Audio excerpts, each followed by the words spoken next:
sheep on a cold winter's night that was so deep.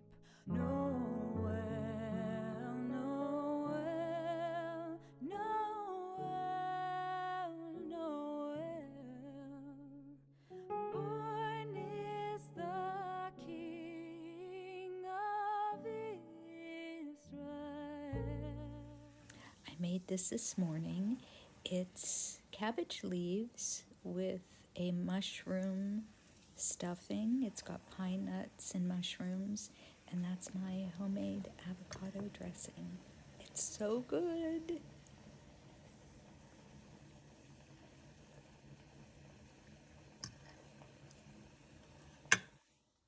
Okay, so I'm filming this holding my iPad, and I'm gonna roast some potatoes and Brussels sprouts in the oven. And then this yarn I'm gonna pair with a dark blue, and I'm gonna make a couple hats, and I'll talk about that in a little bit. Okay, so I am in the basement and I'm organizing my yarn. I'm gonna put it into plastic bags and all my fibers, and I'm gonna get everything organized. So I want to try to do that today. Look at what I found. There's so much of this, and I know what I was doing. So we have that. Gabe wants in. I have to let him in. And look at this. Look how pretty the colors are. But what I was doing is I found a hat pattern, and I'll show it to you later on. But I found a hat pattern that had fur lining around the brim. Yes. This is what I was doing. And I think I bought most of this. Wait till you see how much I have. I think I bought most of this when I went to the Pittsburgh Fiber Festival. So there's that. And then there's this. They're pretty colors. I think I still might make the pattern. What happened was when I made the pattern, it was really too small for my head. So I might have to adjust it. But okay, so we've got that. And we've got this. And we've got more pink. Life wouldn't be complete without pink eyelash yarn. And, oops. And yet we've got this wonderful color. And some more green. And last but not least, life wouldn't be complete without this. So I have no clue how I'm going to use this. If anyone has suggestions, let me know. I'm going to try to make a couple hats because they really are cute. I'll show you the hat. But then this is the cool thing. So I have a lot of Stephen's mom and grandma. I have a lot of their fabric and yarn. Otherwise, it was going to be thrown away. So I brought it home. But look what I found. This was in some of the yarn, and I'll take you in the basement. I tried to film yesterday. It's organized, but it's a messy organized, like totally messy. But I know where things are and I can find stuff. But my yarn just really needs major care.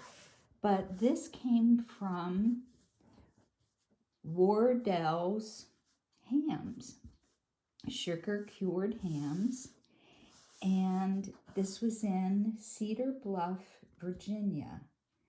And I think I'm going to have to ask Stephen, but I think this might have been his family's grocery store, maybe? I don't know.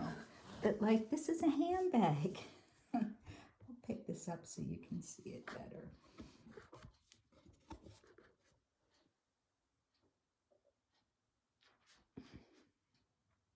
Look how cute. And then on the back,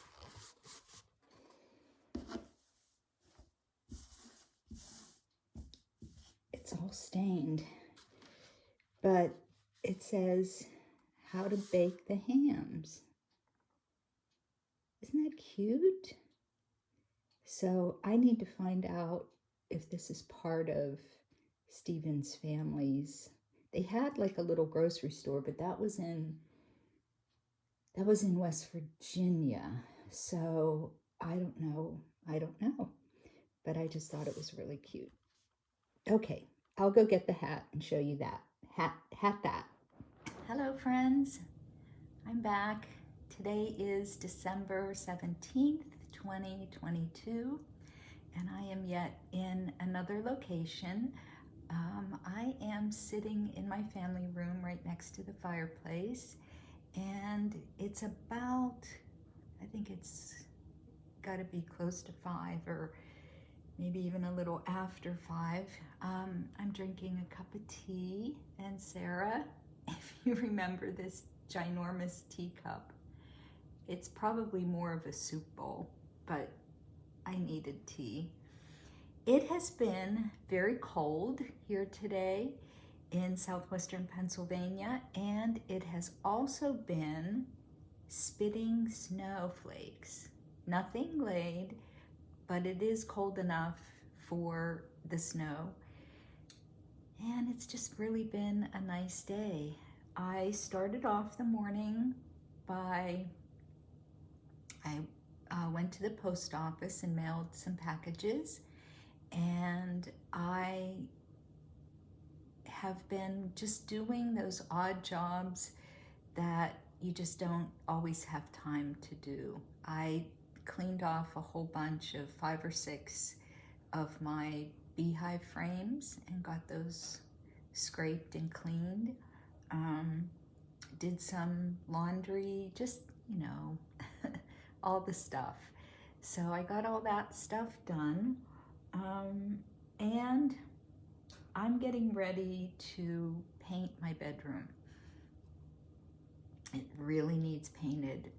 I burn candles in there, and so you know how where the candle burns, sometimes it leaves like a black residue. I'm sure I know I'll have to wipe it off, but I had stenciled in that room many years ago. I stenciled around the baseboards, and I've just hated to to actually paint it because I've always loved that stencil. But I'm gonna try a new stencil in there. It's a fairly large stencil, but I think what I need to do in there, I'm gonna paint first and stencil, but the big thing is I've gotta get the carpet pulled up. It's it's not actually Berber, but it kind of looks like a Berber carpet, and it's a really strange color, and that anything you spill, it just immediately stains it. So what I think I'm gonna do, and my house was designed to be an 1840s Pennsylvania farmhouse. So usually what they would do is they would use, the first floor would have the very ornate flooring, the beautiful ornate doors, and just everything was the best that they could afford. And the second floor was the materials that were not, they were easily accessible and they weren't extravagant in any way. So if you go to some old farmhouses, especially in Pennsylvania, you will find the first floor has beautiful hardwood floor, and the second floors, a lot of times the floors are hardwood, but they were painted. And I love painted floors. And Samantha and I have talked about this. She's like, Mom, it's gonna get scraped, so she's recommending that I get a stain that looks like it's paint. So I'm gonna have to see about that. But anyway, I just wanted to come on and talk to you. I did a little bit of footage today. Yesterday, I couldn't put up a video. I really tried to I finally found a good spot. I was trying to film in the kitchen, especially when I was making things, but I did find a good spot that I could at least sit and chat with you and use this tripod until I get my phone fixed. And I did have a couple folks that reached out and said that the sound was cutting out, and I knew it was, and I was trying to adjust the sound when I piece everything together and edit things, and I guess it just wasn't loud enough. So I do apologize for a couple videos. And yesterday I was filming, I was actually showing you some things in the basement, and I couldn't, it cut, oh, it was just a mess, and I just didn't want to expose anybody to that kind of sound. So the iPad is working fine. I have to make an appointment with Apple, and I think I'm going to try to do that on Monday so that I can get the phone up there and get it fixed. One of the things that they said when I was checking on my phone, they said that there's a certain download that you have to do with the iPhone, and that should take care of any of the bugs. And I did that yesterday, and it didn't help. So, cheers, Sarah, if you're watching, or Maureen. So I wanted to share with you just a couple things. So last year, I participated in a spin-along to knit socks with my wool mitten, Carrie, and this is the yarn that I spun. I absolutely love this. This is yarn, this is fiber that I purchased from Autumn House Farm. And Autumn House Farm, if anybody lives anywhere in Pennsylvania that they have easy access to get to Punxsutawneyville, going to Harriet's farm is amazing. And I have known Harriet probably for well over 20 years, and I've been going to her farm. Her and her husband bought their family farm. He was retired from the military, and they had small children. And she is one of the first fiber gurus. She was selling yarn out of a little shop that's attached to her house, and she was processing just with a really tiny Patrick Green drum carder, and she was processing, they raise sheep, and she has been doing this for years and years. And she has been my idol. She just has just a beautiful life. She has this gorgeous farm. They did have, I think they called it the Shepherd's Rest Inn, which was a little house across the street from their house. And Samantha and I went up there with my friend Mary and spent the weekend. And oh, it was so nice. It was just beautiful. So this yarn, I know she's doing a little bit of processing. I don't think she's doing much. I know they still go to the Maryland Sheep and Wool, and they still attend the New York Sheep and Wool Festival, Rhinebeck. How could I forget Rhinebeck? So she is still doing that.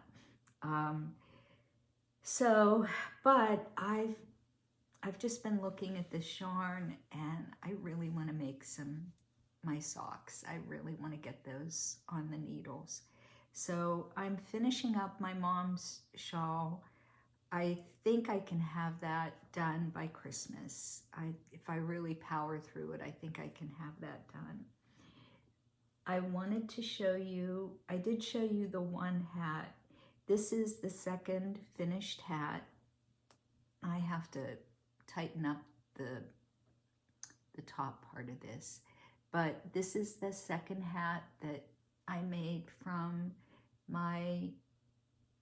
for my friend Jan. This is her hand spun yarn. And this is yarn that she won second place for at the Washington County Fair. So sorry for these ends. I think it turned out really nice. I'm really happy with it. This has been washed. I kind of blocked it. I don't even know, how do you block a hat? I just kind of laid it out and just smoothed everything out. But I used the wool wash, and yeah, I think it turned out really nice. And then this is the second one, and I think what I'm gonna do is when I go to the Apple store, here's the second hat. Let me turn it around. It looks a little wrinkly there. But yeah, I think they turned out really nice. I'm really happy with it. You know, and hand spun is never completely smooth. I mean, the stitches are always going to have a little bit, but I think that just adds to the character. And once you put your head in there, I think it'll be fine. But anyway, I'm a little nervous about putting that in the mail because I feel like it's so precious. And I know that this really means a lot to Jan. And so I think what I'm going to do is I am going to deliver. She lives in an assisted living, and it's on my way to the Apple store. So I think I'm just going to drop it off and hand deliver it, because I would be devastated if, and I know she would, because I already told her, you know, that they're finished. And so I would be really frightened. So those are done. Since I'm going through my basement, and I'm going to share with you, I have to explain this. Okay, I have a lot of yarn. I don't know how it compares to other people, but I have a ton of yarn. And let me explain why. I hand spin, so I have a lot of hand spun yarn.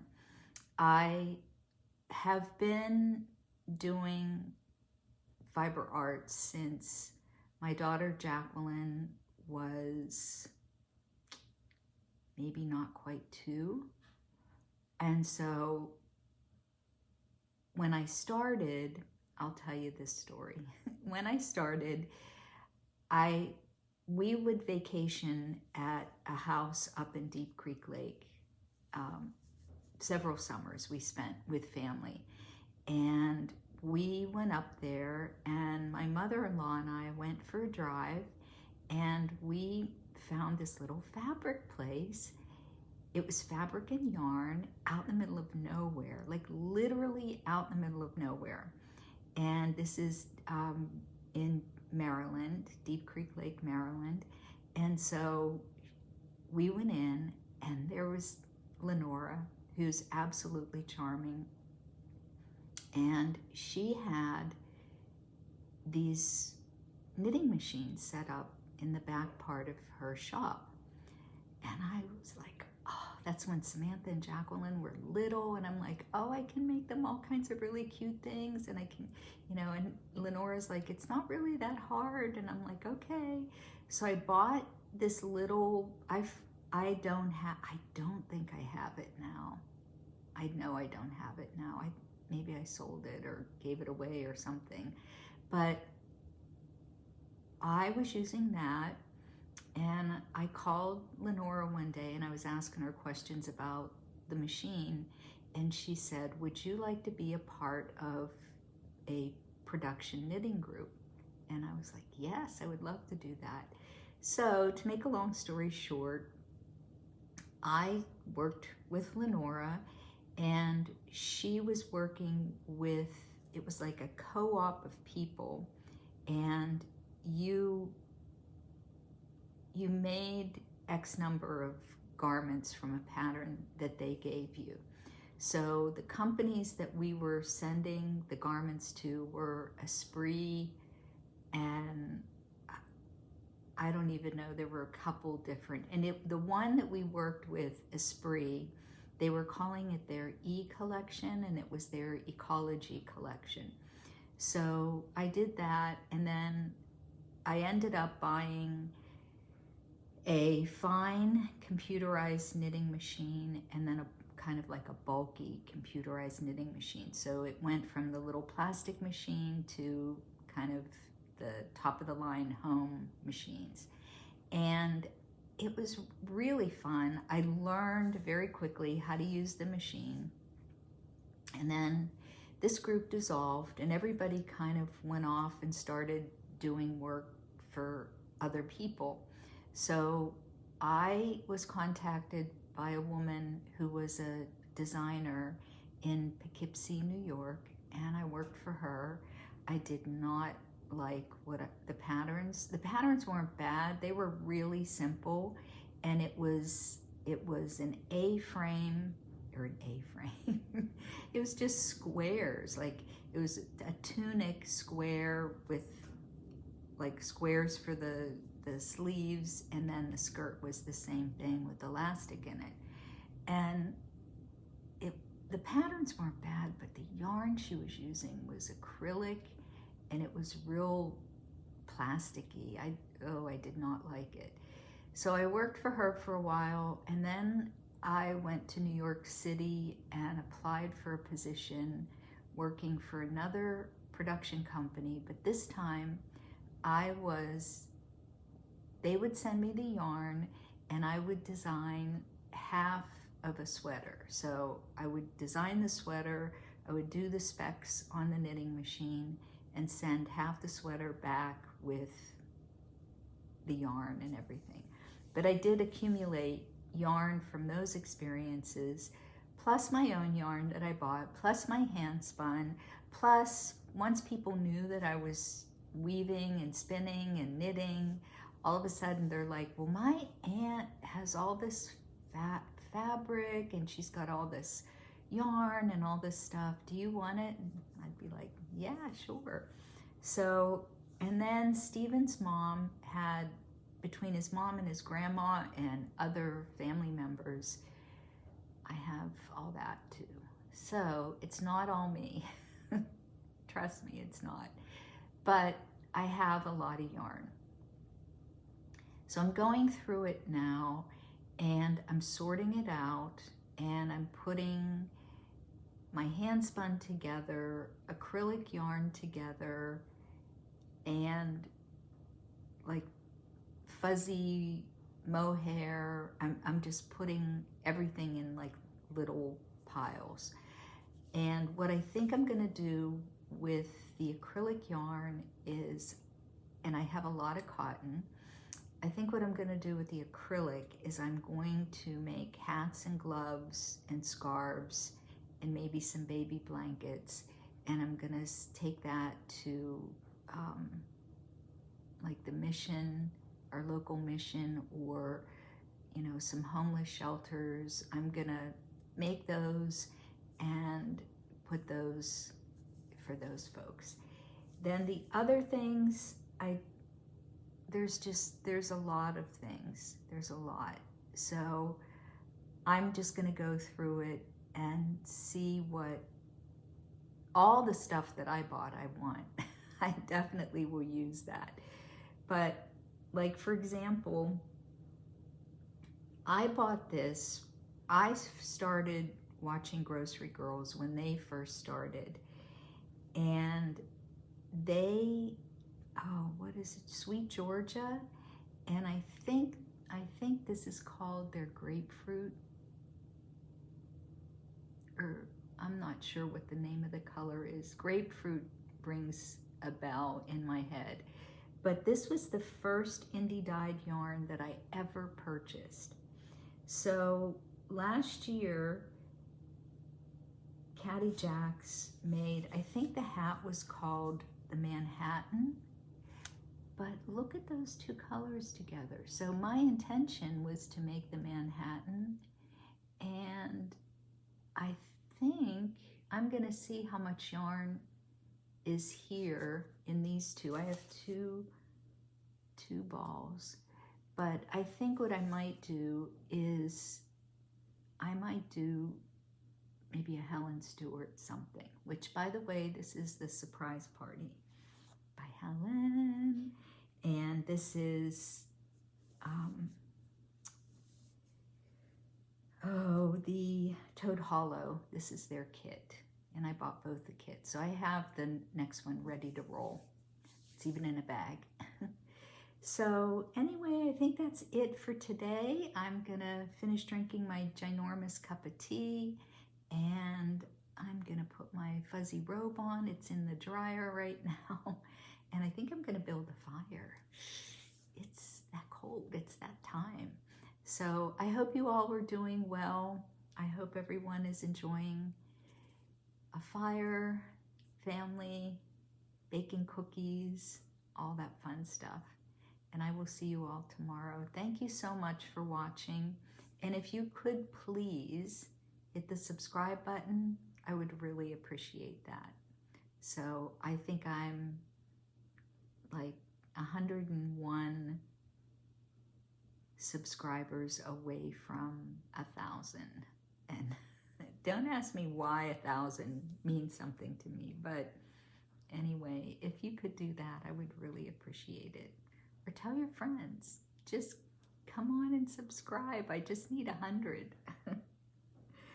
100 of your favorite friends. So anyway, thank you so much, and I'll see you all tomorrow. Bye for now. Take care.